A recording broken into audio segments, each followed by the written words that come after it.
बिस्मिल्लाहिर्रहमानिर्रहीम, अस्सलाम वालेकुम। मैं हूं अब्दुल कादिर और आप देख रहे हैं आपका अपना यूट्यूब चैनल। आज तारीख है 20 मार्च और दिन है हफ्ते का। मैंने सोचा था आज कुछ अच्छी, बड़ी और पॉजिटिव खबरों पर मुश्तमिल एक कॉम्प्रिहेंसिव पैकेज आपके सामने रखूंगा। ख़ासतौर पर मुल्की मईशत से मुताल्लिक कुछ अहम डेवलपमेंट्स हैं, लेकिन एक बुरी खबर सामने आई। ऑल्दो कि बहुत ज़्यादा अफसोसनाक नहीं है, लेकिन वज़ीर-ए-आज़म इमरान खान का कोरोना टेस्ट पॉजिटिव हुआ है। एट द मोमेंट ये एक बड़ी और बुरी खबर है, लेकिन हम पुरुमीद हैं और दुआ करते हैं कि वज़ीर-ए-आज़म जल्द सेहतयाब होकर मुल्की और कौमी अमूर की अंजामदही का सिलसिला दोबारा शुरू करें। लेकिन ये खबर जैसे ही मंजर आम पर आई, यकायक जंगल में आग की तरह फैल गई और आप सबको इस बारे में पता है। लेकिन उससे थोड़ी देर पहले क्या हुआ वो मैं आपको बताता हूँ। हमें प्राइम मिनिस्टर ऑफिस से इत्तला मिली कि वज़ीर-ए-आज़म कल दोपहर 3 बजे कौम से बातचीत का इरादा रखते हैं, यानी आवाम से टेलीफोनिक गुफ्तगू का वो सिलसिला जो उन्होंने 1 फरवरी को शुरू किया था उसे एक बार फिर से शुरू करना चाहते हैं। और कुछ पॉजिटिव इनिशिएटिव्स लिए जा रहे हैं जिनको एक्सपेडाइट किया गया है। और वज़ीर-ए-आज़म ने अपने दीगर वुज़रा को और टीम को भी ये हिदायत की कि सब कुछ छोड़ दें, सियासी मामलात को भी छोड़ दें, तवज्जो आवाम की फ़लाह बहबूद पर मरकूज़ करें। और इसी सिलसिले में वज़ीर-ए-आज़म आपसे कुछ बात करना चाहते थे और शेड्यूल के मुताबिक कल 3 बजे उन्हें आपसे गुफ्तगू करना थी। लेकिन यकायक ये सारा प्लान चेंज हुआ और हमें इत्तला मिली कि ये प्लान बदल दिया गया है और रीशेड्यूल हो गया है। नई तारीख और वक्त का तयन बाद में किया जाएगा। कुछ हिंट्स ऐसे मिलने लगे कि वज़ीर-ए-आज़म ने सियासी और सरकारी मसरूफियात अचानक छोड़ दी हैं और वो बनी गाला चले गए हैं। वैसे तो सैटरडे और संडे वो होते भी बनी गाला में ही हैं, वहीं से सारे मामलात को देखते हैं। लेकिन कुछ गड़बड़ लग रही थी, लेकिन एग्जैक्ट नहीं पता था कि what is wrong behind the ball, क्या हो क्या रहा है। लेकिन फिर फैसल सुल्तान साहब की जानिब से एक ट्वीट आया और बुरी खबर सामने आई कि उनका कोविड टेस्ट पॉजिटिव आया है। हालांकि परसों उन्होंने अपनी वैक्सीनेशन का अमल जो है वो मुकम्मल कराया, लेकिन चूँकि सिम्टम्स उनको 1-2 दिन पहले शुरू हो चुके थे, इसलिए कोरोना वैक्सीन का अमल चूँकि बाद में शुरू हुआ, इसलिए वैक्सीनेशन के बावजूद उनका टेस्ट पॉजिटिव आया। अगर कुछ दिन पहले लगवा ली होती तो शायद बचत हो जाती। जैसे बाकी सरबराहान मुमलिकत ने वैक्सीन आते ही सबसे पहले खुद लगवाई, लेकिन यहाँ पर क्या हुआ कि वज़ीर-ए-आज़म साहब पीछे खड़े रहे और उन्होंने फ्रंट लाइन अमले के लिए और 60 साल से ज़ायद शहरियों को पहले देने का ऐलान किया और उसी पर अमल हुआ। चाहते तो वो खुद लगवा सकते थे, लेकिन उन्होंने थोड़ी देर कर दी। लगवानी चाहिए थी पहले। बतौर सरबराह मुमलिकत उनकी सिक्योरिटी, उनकी ज़िंदगी बहुत अहम है और उनको सबसे पहले लगवा लेनी चाहिए थी।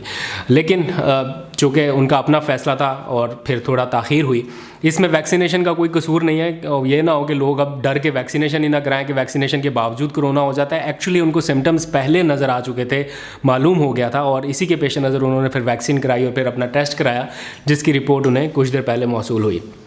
तो अभी होगा क्या, परेशानी की कोई बहुत ज़्यादा बात नहीं है। हौसला अफजा खबर यह है कि उनकी तबीयत कोई बहुत ज़्यादा बिगड़ी हुई नहीं है, लेकिन चूँकि उनकी पॉलिटिकल इंगेजमेंट इतनी ज़्यादा थी, हर दिन कोई दर्जनों इजलास वज़ीर-ए-आज़म हाउस में भी होते रहे हैं और फिर उनकी बाहर आवाम के साथ इंटरेक्शन भी थी। अभी उन्होंने सवात, मालाकंड में जलसों से खिताब करना था। आज शाम में एक बहुत अहम जलसा प्लान्ड था उनका सवात में मुराद सईद के साथ। आज उसकी अप्रूवल मिलना थी और कल ये जलसा होना था, जिसमें मुझे भी शिरकत के लिए जाना था और मुराद सईद और बाकी कुछ दोस्तों ने भी जाना था। लेकिन इस सारी सूरत हाल के पेश नज़र मुझे 100% यकीन है कि वो मुलतवी हो जाएगा। और इससे पहले 2 जलसे वो मुलतवी कर चुके हैं कोरोना की वजह से। जब 2 दिन पहले उन्होंने कोविड वैक्सीनेशन लगवाई, उस वक्त भी उन्होंने आवाम से अपील की कि ये जो तीसरी लहर है ये ज़्यादा ख़तरनाक है और इसमें SOPs को यकीनी बनाया जाए। परसों हम उनके साथ ही थे जब नया पाकिस्तान हाउसिंग मंसूबे का उन्होंने वो आगाज़ किया और लोगों में फ़्लैट्स वगैरह तकसीम किए। उस वक्त भी उनकी काफ़ी ज़्यादा लोगों से इंटरेक्शन हो रही थी, हमारे साथ भी हुई। ऑल्दो हम मास्क वास्क पहने हुए थे और प्राइम मिनिस्टर के साथ कोई फ़िज़िकल इंटरेक्शन रहता नहीं है और ना वो ख़ुद किसी से करते हैं। लेकिन मैं उनकी 2-3 दिन से जितनी एक्टिविटीज़ को कवर किया, मुझे बहुत अच्छे से अंदाज़ा हुआ और मैंने ये चीज़ नोट भी की कि प्राइम मिनिस्टर इस वक्त बहुत ज़्यादा SOPs को फॉलो कर रहे हैं। क्योंकि एयर मार्शल मुजाहिद अनवर ख़ान भी उनसे मिलने के लिए आए, तो उनकी जो तस्वीर रिलीज़ हुई उसमें भी दोनों ने मास्क पहना हुआ है। और एकदम से कुछ पहले फुटेजेस रिलीज़ हुई जिनमें उन्होंने मास्क वास्क पहनना को थोड़ा कम कर दिया था, लेकिन जब ये तीसरी लहर आई तो ज़्यादा सख्ती हो गई। और यही सख्ती मैंने 2 दिन पहले नया पाकिस्तान हाउसिंग मंसूबे के तहत भी देखी। वहाँ पे भी हम सिर्फ क्वेश्चन करते वक्त थोड़ा मास्क नीचे किया, बाद में हमने मास्क ऊपर ही रखा। लेकिन चूँकि एक क्लोज़ इंटरेक्शन था तो अपना टेस्ट करवाना ज़रूरी है, करवाएंगे भी इंशाल्लाह। अल्लाह खैर करेगा, सेहत और सलामती देगा। लेकिन इस वक्त जो लेटेस्ट अपडेट्स हैं वो ये कि प्राइम मिनिस्टर ने अपने आप को आइसोलेट कर लिया है बनी गाला में, और मुल्की और कौमी अमूर वो वहीं से सरअंजाम देंगे। मीनवाइल कोई सियासी या सरकारी मसरूफियत नहीं होगी। आवाम के लिए एक बस छोटा सा मैसेज ये है जो सरकारी सतह पर भी कन्वे किया गया है कि इस बात को पैनिक होकर इतनी बुरी तरीके से ट्रीट ना कर दिया जाए। इस पर कौमी मीडिया की भी, सोशल मीडिया की भी ज़िम्मेदारी है, आप लोगों की भी ज़िम्मेदारी है कि इस सारे अमल में कहीं वैक्सीनेशन को मुतनाज़ ना बना दिया जाए कि देखें जी पीएम ने वैक्सीनेशन भी कराई लेकिन इसके बावजूद कोविड पॉजिटिव आ गए, तो क्या फ़ायदा वैक्सीनेशन कराने का। एक्चुअल रीज़न इसकी कुछ और है कि उनको 2-4 दिन पहले ये हो चुका था। चूँकि उसके सिम्टम्स 2-3 दिन बाद पता चलना शुरू होते हैं, तो उनको कोविड पहले हो चुका था, वैक्सीनेशन उन्होंने बाद में कराई। अगर थोड़ी सी खुदगर्जी कर लेते और पहले वैक्सीनेशन करा लेते तो इस अमल से बच सकते थे, लेकिन पीएम ने उस वक्त ये फैसला किया कि फ्रंट लाइन अमले को पहले दी जाए और वो बाद में। और इसके ऊपर आपने वो ट्वीट देखा होगा एक खातून का, PMLN की रहनुमा, मुझे उनका नाम ज़हन में नहीं आ रहा, आप कमेंट सेक्शन में बताइएगा, मैं उनकी तस्वीर भी लगा दूँगा, जिसमें वो कह रही हैं कि देखें जी पीछे खड़े हो गए।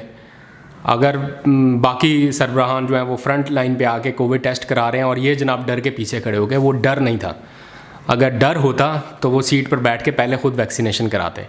खैर ये वाली मसरूफियत चलती रहेंगी। असद उमर साहब ने अब से कुछ देर पहले बातचीत करते हुए कंफर्म भी कर दिया है कि उनको 3-4 दिन पहले सिम्टम्स चूँकि आ चुके थे और अब वो आइसोलेट हो चुके हैं बनी गाला में।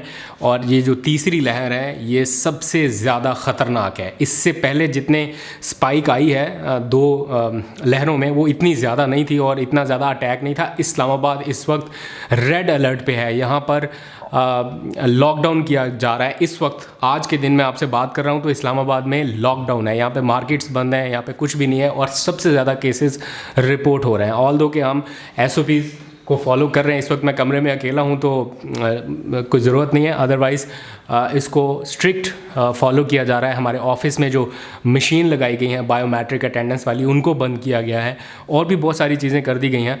तो आप लोगों को भी ज़रूरत है इन चीज़ों को फॉलो करने की। जो बहुत अच्छी खबरें थी, बड़ी खबरें थी, वो मैं आपके साथ ज़रूर शेयर करूंगा, लेकिन इस वक्त एट द मोमेंट इससे बड़ी खबर नहीं थी, इसलिए सोचा कि हकायक आपके सामने रख दूं। जल्दी में पैनिक होने की ज़रूरत नहीं है, बस SOPs को फॉलो करें और प्रे करें कि प्राइम मिनिस्टर जल्द से एहतियाब होकर वापस आएँ। और आई होप कि वो बहुत जल्द वापस आ जाएंगे। जब वो बीमार हुए हैं वो पहले से ज़्यादा सेहतमंद होकर वापस आए हैं। जब वो कंटेनर से गिरे थे, उनकी रीढ़ की हड्डी का कोई प्रॉब्लम बन गया था, तो डॉक्टर्स का कहना था कि इनका ट्रीटमेंट एक नौजवान लड़के से ज़्यादा जल्दी हुआ है, मतलब इनकी रिकवरी जो है। तो फिट है माशाल्लाह फिज़िकली, तो कोई ऐसा, बहुत से लोगों को कोविड हुआ उनको पता भी नहीं चला, ये तो टेस्ट हो गया तो पता चल गया। तो इंशाल्लाह जल्द वापस आ जाएंगे, इसलिए परेशान होने की, घबराने की ज़रूरत नहीं है। अपना और अपने प्यारों का ख्याल रखिए। अब तक के लिए इतना ही, खुदा हाफिज़।